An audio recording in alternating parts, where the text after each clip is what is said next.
Assalamualaikum warahmatullahi wabarakatuh.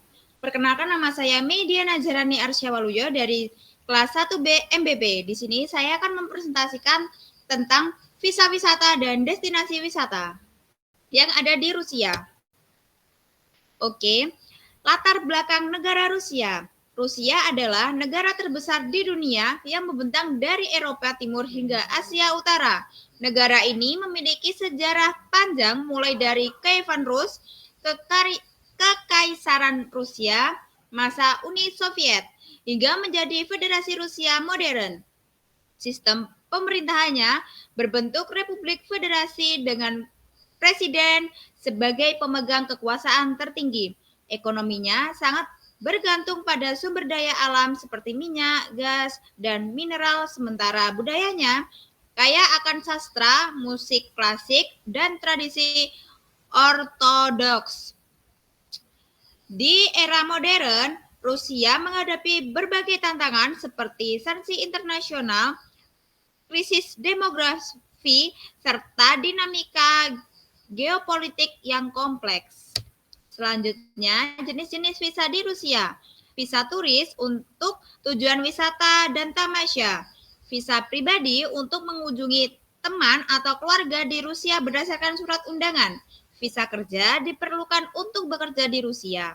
Visa kemanusiaan untuk tujuan ilmiah, budaya, olahraga, atau hubungan kemanusiaan lainnya. Visa bisnis untuk menghadiri rapat, konferensi, atau kegiatan bisnis lainnya. Visa pelajar untuk mereka yang ingin menempuh pendidikan di Rusia.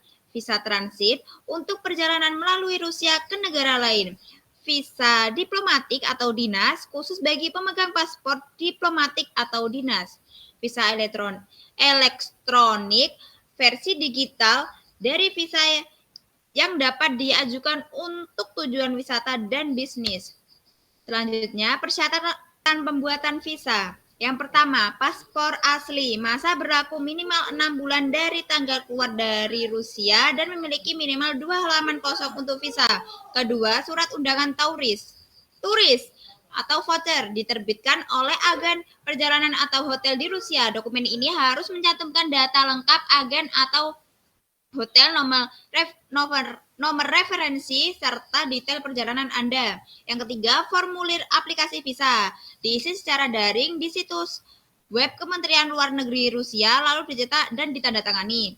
Yang keempat, pas foto. 2 lembar foto terbaru ukuran 3,5 x 4,5 cm dengan latar belakang putih dan mengikuti standar internasional. Yang kelima, polis asuransi perjalanan. Berlaku di seluruh wilayah Rusia dan mencakup seluruh masa kunjungan Anda. Pastikan asuransi mencakup biaya medis darurat minimal 30.000 euro. Lalu biaya pembuatan visa. Yang pertama, standar 4,5.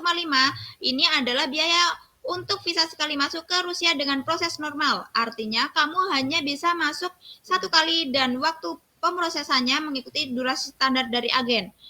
Yang kedua, Express 6,6 juta. Biaya ini untuk visa sekali masuk tapi dengan proses yang jauh lebih cepat. Cocok kalau kamu butuh visa dalam waktu mendesak karena diproses secara ekspres. Lalu visa turis. Biaya 7,1 juta adalah layanan pengurusan visa yang memungkinkan pemegangnya keluar masuk Rusia berkali-kali selama masa berlaku visa. Durasi selesai pembuatan visa. Proses pembuatan visa turis Rusia melalui agen di Indonesia biasanya membutuhkan waktu 5-21 hari kerja untuk layanan standar, sedangkan opsi ekspres memungkinkan visa selesai dalam sekitar 5-7 hari kerja. Jika menggunakan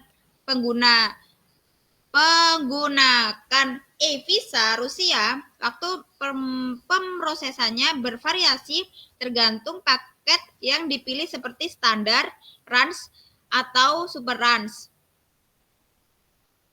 Sementara itu, menurut Genvisa, pemrosesan visa konvensional bisa memakan waktu lebih lama, yaitu sekitar 4-6 minggu tergantung jenis visa dan layanan yang digunakan.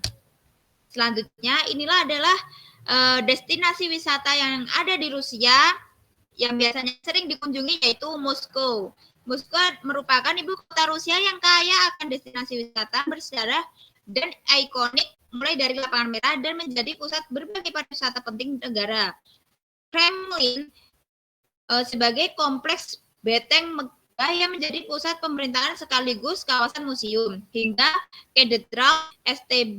Basil dengan kubah warna-warni yang menjadi simbol khas Rusia. Selain itu, wisatawan juga dapat menikmati keindahan arsitektur GAM yang merupakan pusat pembelanjaan bersejarah, menjelajahi stasiun-stasiun metro Moskow yang dikenal sebagai istana bawah tanah karena dekorasinya yang sangat artistik, serta berjalan-jalan di Arbat Street yang dipenuhi kafe, toko souvenir, dan suasana seni jalanan khas kota Moskow.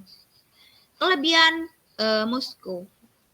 Kelebihan wisata Moskow yang membuatnya banyak dikunjungi adalah karena kotanya memiliki bangunan ikonik dan bersejarah seperti Kremlin, Lapangan Merah, dan Katedral St. Basil yang unik dan memukau. Selain itu, transportasinya mudah, terutama metro yang terkenal indah, serta banyak pilihan tempat belanja kuliner dan area jalan kaki seperti Arbat Street.